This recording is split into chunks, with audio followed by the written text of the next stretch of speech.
10 greatest Roman gladiators, heroes of the Colosseum. Although the life of a gladiator was short, this profession was one of the most glamorous in ancient Rome. Gladiatorial battles attracted crowds, including the elite of Roman society. In this video, we present a list of the 10 greatest Roman gladiators. Spartacus. Spartacus, born as a Thracian soldier, was captured by the Romans and then sold as a slave. His owner owned a gladiator school in Capua and saw the opportunity to profit from Spartacus's skills as a gladiator. However, a true soldier values his freedom above all else. Soon, Spartacus helped plan a rebellion that culminated with about 30 gladiators escaping the school, all well armed with improvised weapons. Crixus was among the fugitives and soon became Spartacus's right-hand man. Together, they escaped the slopes of Mount Vesuvius, liberating many other slaves along the way, significantly increasing their numbers. Spartacus accumulated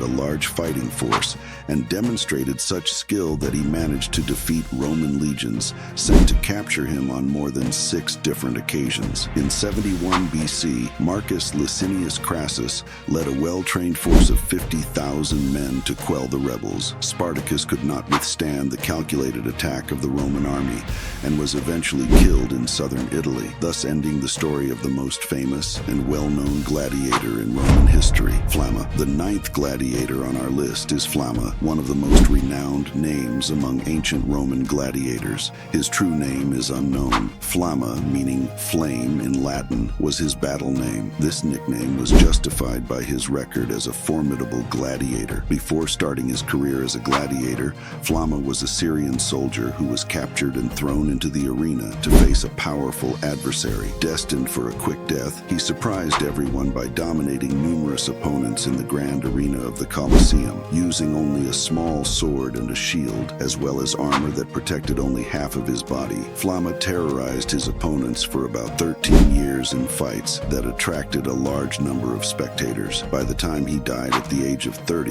Flama had fought in 34 battles, winning 21, drawing 9, and losing only 4. He was awarded the rudis, a small wooden sword symbolizing freedom, on 4 different occasions. However, each time he refused the offer and continued to pursue his life as a warrior. Crixus. Crixus, a famous military leader during the Third Servile War, was a Gaulish gladiator known for his success against larger adversaries. He despised the leader of his gladiator school, who was also his owner. When a revolt broke out at the training school, Crixus was one of the 70 gladiators who escaped. He played a crucial role in defeating a small group of soldiers sent to suppress the rebellion. Other fugitive gladiators joined him, forming a powerful group. However, Crixus's main goal was revenge against the Roman elite. This caused a conflict between him and the rebellion leader, resulting in Crixus and his supporters separating, intending to devastate southern Italy. Fate, however, had different plans. The Roman legions located Crixus before he could launch a surprise attack. In a desperate battle, he fought bravely, but was ultimately killed by the Romans. Carpophorus. In the era of Roman gladiators, there were the bestiarii. Gladiators specialized in fighting wild animals, a profession known for its short life expectancy. Carpophorus was a celebrated bestiarius, instinctively talented when it came to fighting wild animals, and he was much more skilled at fighting animals in the arena than in hand-to-hand combat with other gladiators. Carpophorus frequently faced wild animals such as lions, bears, leopards, and rhinoceroses. At the opening of the famous Flavian amphitheater, he defeated bears, lions, and leopards in a single battle. On another occasion, he killed a fierce rhinoceros with a single spear. However, his most notable performance, and the crowd's favorite, was when he killed 20 different beasts in a single battle. Priscus and Varys. Priscus and Varys were competent gladiators who won several fights in their careers, but they are best known for the legendary final battle they fought against each other. This epic fight took place in the 1st century AD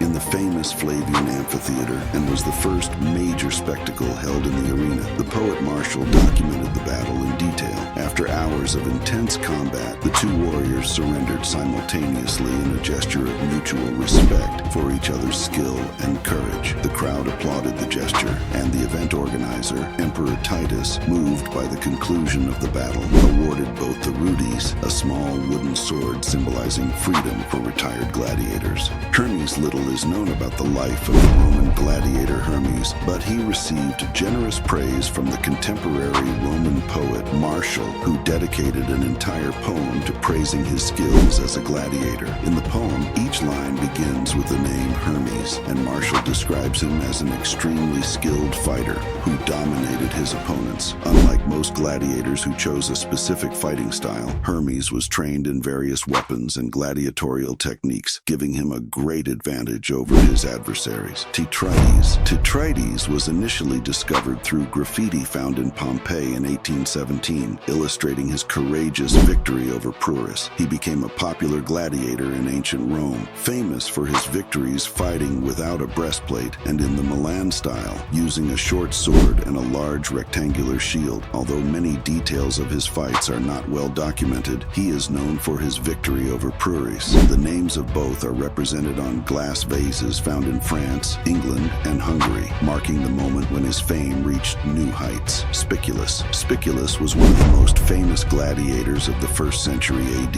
He was popular with the public and highly admired by Emperor Nero, who granted him palaces and wealth. Spiculus won several battles against skilled adversaries. Nero was so impressed with his heroism that, when he was overthrown in 68 AD, he wanted to die quickly at Spiculus's hands, but his advisors couldn't find Spiculus in time, and Nero took his own life. Spiculus's fame was not limited to his relationship with Nero. His representations in various ancient Roman artworks testify to his widespread popularity. Subscribe to our channel and become a centurion, and also leave comments with other video suggestions we can make. See you next time.